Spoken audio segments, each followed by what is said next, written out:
Ketua Aliansi Telemedis Indonesia Pumawan mengungkapkan, salah satu aktivitas yang dapat dilakukan selama berada di rumah adalah berjemur di bawah sinar matahari.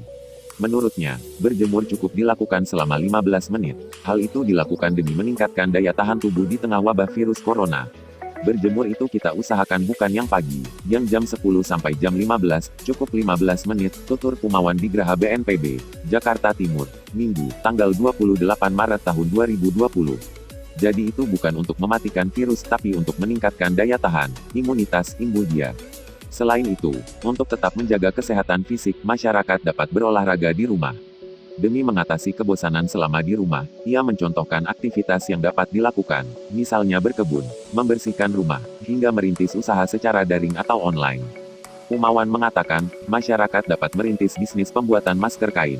Juru bicara pemerintah untuk penanganan virus corona Ahmad Yuryanto sebelumnya menyebutkan, masker berbahan dasar kain dapat dijadikan alternatif untuk mencegah penularan virus.